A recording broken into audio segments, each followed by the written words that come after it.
My name is Ella Jean, your local fantasy author, and I am returning to my high school story about a 20-year-old college student who has to end the apocalypse, and the angels and demons both send down a representative who try to convince her one way or another.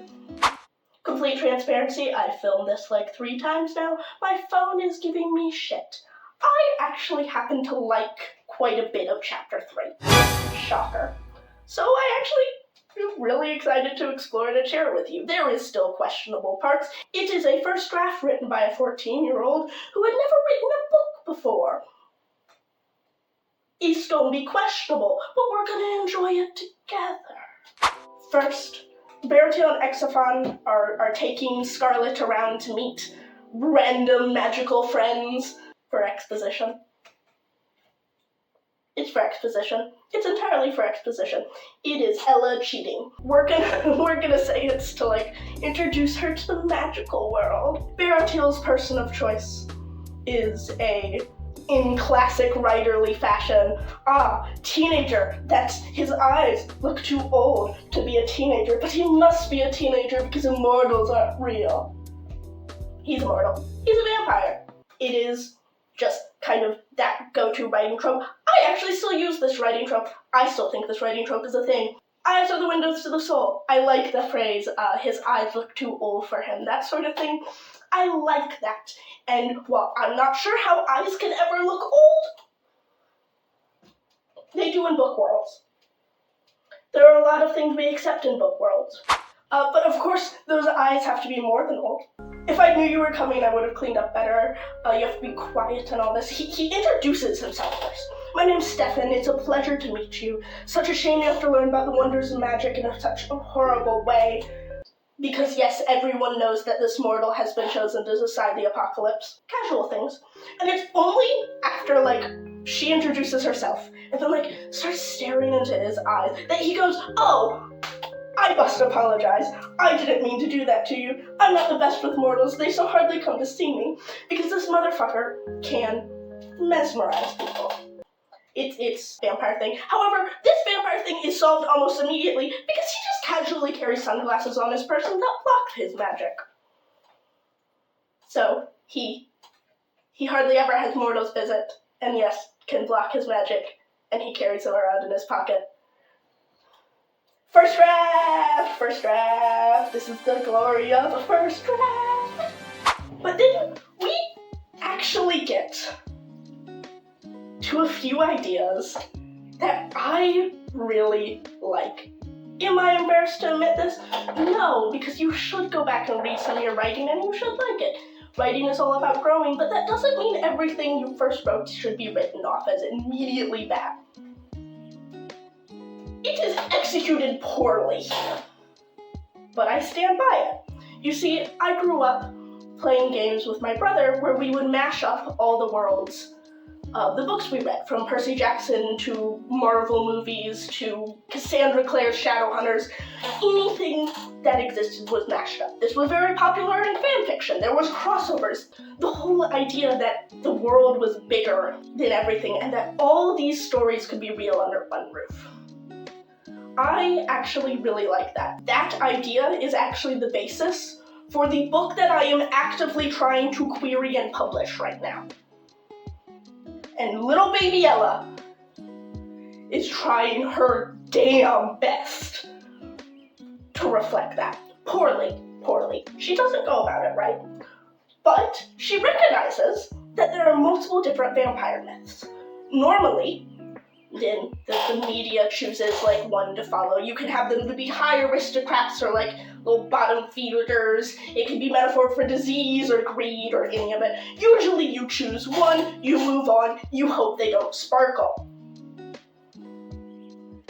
Ella had 2 different types of vampires.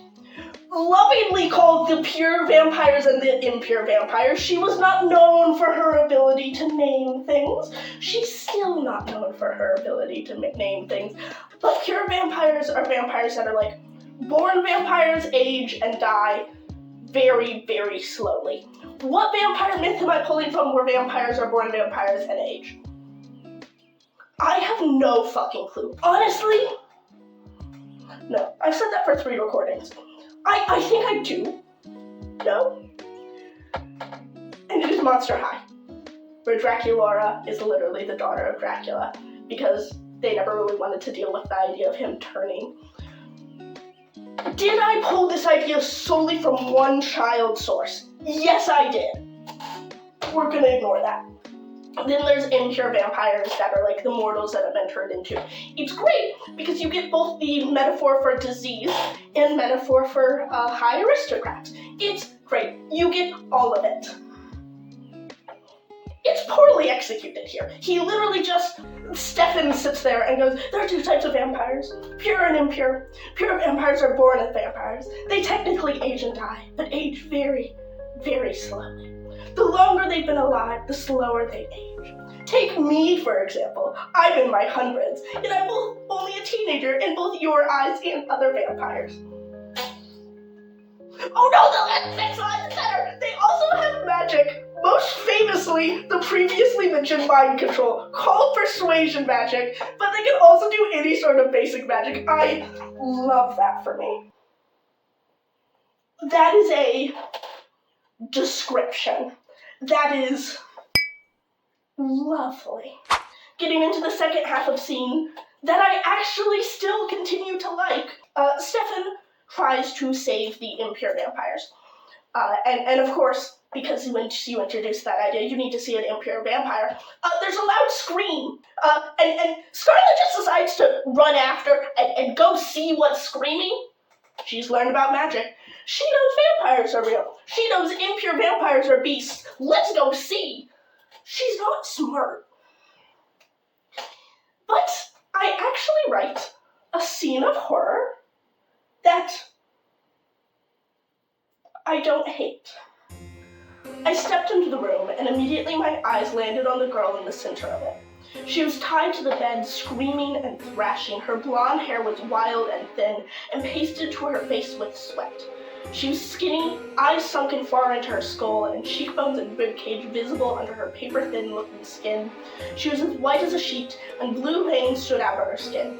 2 puncture wounds stood out on her white neck, bloody and bruised. The second I had entered the room, our eyes had locked, and I felt a chill run down my spine.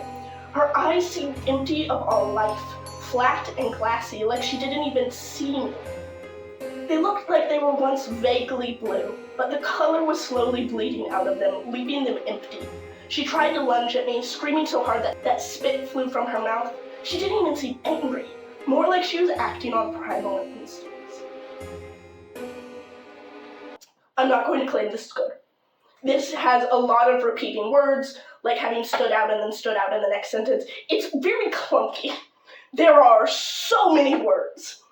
But it's a good example of showing, not telling. And while the action is put to the back, I do like, once we get to it, the line, they looked like they were once vaguely blue, but the color was slowly bleeding out of them, leaving them empty.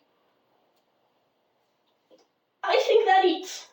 You may disagree, but I think little Ella fucking chiseled a line out of goddamn nothingness, and she should be pleased with that. In fact, we're batting 3 for 3, because I actually like how this scene closes. Stefan has given this girl an antidote 3 times. It should be taken, and it hasn't. Exophon, the demon who has been shown to be pure chaos, is finding this funny. He calls her crazy.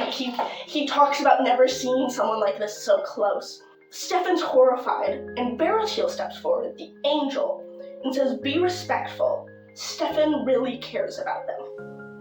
And then goes ahead and puts her out of her misery. I think that actually has shades. You see, at this point in the book, they would later change, but at this point in the book, Baratil and Exophon are very much aggressive, antagonistic forces. Scarlet wants nothing to do with either of them. She wants to go out and live her normal life. Both of them are shown to dislike mortals, but Baratil's is in a very cold and calculating way. He recognizes that Stefan likes her. He recognizes that he should ask before he puts her out of her misery. Described even as if he were a doctor trying to comfort a grieving pet owner. He's cold, but with this understanding, and actually, I kind of like it. Now, structure-wise, oh my god, Baruchil just brought this poor girl to learn about magic, and the first thing she saw could probably traumatize her. That is a horrible, horrible decision. Also, he just casually gives her a number, being like, oh yeah, I was supposed to help on this. Feel free to call if you need anything. That, structure-wise, this does not fit in the book. However, as an individual scene, it somehow works. And I'll be honest, the next chapter is 8 whole pages. And considering I go through this with a fine-tooth comb, I'm not sitting through that right now. But this is gonna get a bit cheesy. Maybe you don't think you need to hear this. Maybe you're like, I'm here for the funny ha-has.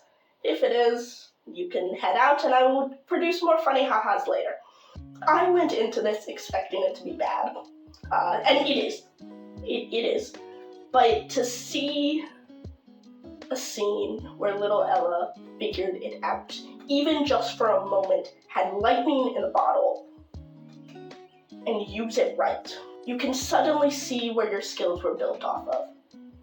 Any creative skill is very rarely won through talent. It is mostly won and shaped and grown through dedication and perseverance. When I initially wrote this book, I went back to reread it, and I couldn't edit it. I couldn't touch it. It was so bad that I couldn't believe I even wrote it. I wanted to delete it. And honestly, I think I did. I think this is the second copy. My earliest writing actually isn't any book. My earliest writing was a diary entry of a way to cope through some really shitty emotional things I was going through, mainly depression at the time. And one day, in a fit of fucking anger, I deleted all of it. Pisses me the fuck off now. You get so wrapped up in your current work that you forget to take a second and come back and look at your old stuff and realize where you've grown, realize where you came from, and that you have put effort in, that you have made something work, you've made something change, and that there's room for more growth. Just don't delete your shit. Make fun of it. Save it. Cry about how bad it is, but God. One day, you'll be 22 years old, doing YouTube even though you never thought you would ever get in front of a camera, and realize that it'd be funny as hell to read emo poetry written by a 13-year-old. Or, emotional growth and understanding of yourself. Good messages, positive. Also, it's funny. But I will continue to read this.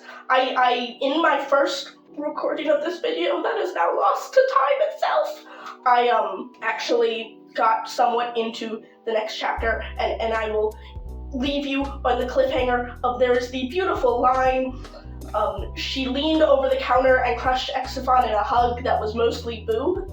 And if that's not something to look forward to, I don't know what else is. So please, like, comment, subscribe if you're liking what you're seeing. I have a Blue Sky, it is my only other social media, but I do have Fiverr gigs for beta reading and sensitivity reading. Hit me up, we can talk. But honestly, this has been a hell of a lot of fun to film. This has been a hell of a lot of fun to do. And I hope you follow along for more. Because writing is difficult. And daring to continue past the first page is brave, especially the way the world is right now. I want to build a community with you. Because anyone can write. And truly everyone has a story in them.